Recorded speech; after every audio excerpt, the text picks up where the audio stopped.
Pre and post time skip One Piece are different, but are they really different? Well, yes, they are really different. What I'm trying to say is, it's extremely suspicious that they both have certain parallels between them. In fact, they pretty much mirror one another. Storylines between pre and post time skip One Piece are extremely similar, and while many people will chalk it up to Oda running out of ideas, here's my theory for why this actually isn't the case, and what it means for the rest of One Piece, and how pre-time skip One Piece may possibly spoil the ending of One Piece. Hey, that's something pre-time skip One Piece and manga readers have in common. Before we talk about the end, we need to talk about how they are actually similar, and it all starts at Return to Sabaody, and, well, it doesn't, start there, it starts at Realm Lunchtime. Just go with it! Return to Sabaody is where we get to see the crew reunite, and we get to introduce to all of their new abilities. Sound familiar? Yeah, it's like pretty much the first few arcs of the beginning of the show where we get introduced to all of the cast. From the Shanks backstory to Baratie, all of it is sort of the introduction arc. It's the phase where Luffy is still forming his crew and where we get introduced to our first 5 crew members. Luffy himself, Pinocchio, my husband, some pervert, and someone as greedy as the Paul brothers. This entire section of the East Blue Saga can be seen as the parallel to Return to Sabaody, where we meet the crew for the first time after we visited Krispy Kreme.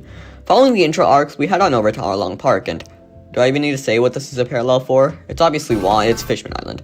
I mean, the parallels here are more clear than my signs of depression. It involves saving someone, or in one of the arcs' case, a lot of someone's, from a fishman who Luffy eventually ends up beating without much of a competition anyways. Following that, we head over to Logtown, where things get complicated. Logtown and Punk Hazard, 2 arcs that may have seemingly nothing in common. One looks like England, and the other looks more like England's prison Australia. I'm sorry, that was a joke, please don't kill me.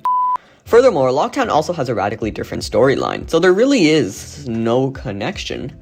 Is what I would say if this video was entitled How Pre-Time Skip One Piece Spoils the Ending of One Piece. For one, Logtown's villain was Smoker, a marine who was hellbent on stopping Luffy. Sound familiar?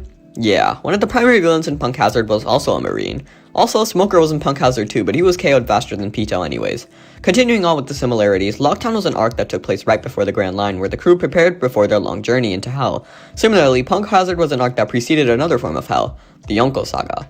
The long, tiring journey to take down Kaido and Big Mom began all the way back in Punk Hazard, similar to how Luffy's journey to become the king began at Logtown. And before you say, it's actually the Reverse Mountain arc, pretend they're the same thing for my sake, alright? And if you still don't see how Punk Hazard and Logtown are similar, Logtown has Buggy's crew and Punk Hazard had giant babies, so they're basically the same arc.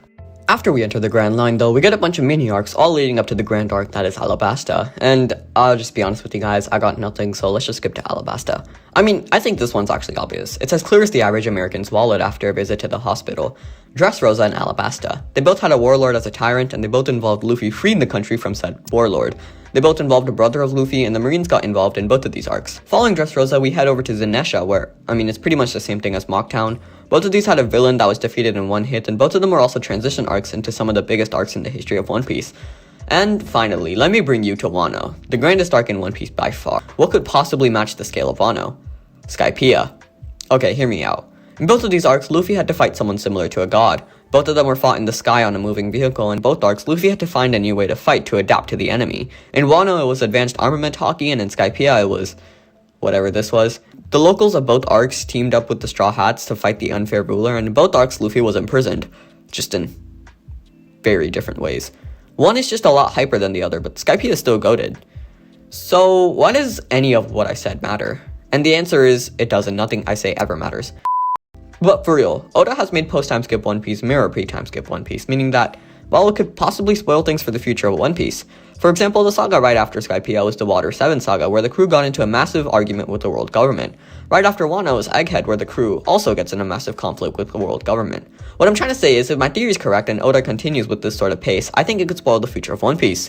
For example, Thriller Bark, an arc seemingly out of place with the location being a rundown castle that has been isolated from civilization for years. Sound familiar? Elbaf. Elbaf could possibly resemble Thriller Bark in ways. In Thriller Bark, the crew had to save Brook. What if in Elbaf, they had to save Kid? However, this all pales in comparison to the real reason I made this video, Marineford. This may be the first non-copium thing I've said, but I'm confident that the final war of One Piece will mirror Marineford. It doesn't even have to, it's sort of forced to. It's obviously going to have more than one Yonko, similar to how Marineford did, and it's clearly going to have the entirety of the world government like Marineford. In other words, it's going to be Marineford on a much bigger scale. So why does this spoil anything about One Piece? Well, 2 very significant deaths took place in Marineford, Whitebeards and Aces. So here's my crazy theory. Similar to Whitebeard, Shanks will die. Shanks has had massive death flags around him since the beginning of the show. I mean, it's a common anime trope for the mentor to die, which would make perfect sense for Shanks. I think it would actually make a lot of sense for Blackbeard to kill Shanks, as it would fulfill Shanks' mentorness, and give Luffy the rage he needs to kill Blackbeard. Also, Shanks is the perfect candidate to die because he can also do what Whitebeard did. He knows that the One Piece is real, so he'd be the perfect person to announce that it is real. Maybe not to the entire world, but just to Luffy. Side note, but I wouldn't mind a One Piece is real edit where it's Shanks instead of... I mean, it's not like I want to see that. No, of course not. But there still leaves one thing. Who's going to be the ace? Whose death will actually just break Luffy? Who's going to absolutely rip through Luffy's mental health, similar to how Akainu ripped through Ace's butt, And, well, I believe it's going to be Dragon. I mean, he is an anime dad, so it's surprising that he's even gotten this far, but it would make perfect narrative sense for him to die. However, I don't think Dragon's death alone will break Luffy. I mean, he's never even talked to the dude. But combine that with Shanks' death, and I think it'll be enough for Luffy to destroy the entire world government. I mean, think about it. Both his father and his real father dying in one arc would definitely break Luffy, even if he really didn't talk to either of them much. Another possible candidate for Ace's death is also Kobe. Kobe has been Luffy's friend since the start of the show, so narratively speaking, killing him would be heartbreaking. However, I don't think this will happen purely for the fact that Kobe is a Marine. I mean, the Marines will obviously be in shambles with all the infighting and the... outfighting, I guess? Is that a word? What I'm trying to say is, unlike Marineford, I think the final war will mark the end of the Marines, at least the corrupt ones. It's similar to how after Marineford, the Marines lost all of their soldiers. Well, I think the same thing will happen, but they'll lose even more. And finally, this all leads to the big boss question. What is the One Piece? After the war on Marineford, we saw Luffy break into tears before he realized that he had his crew left. So the answer is, the One Piece was the friends we made along the way. Overall though, that's it for me. Thank you. No, I'm joking.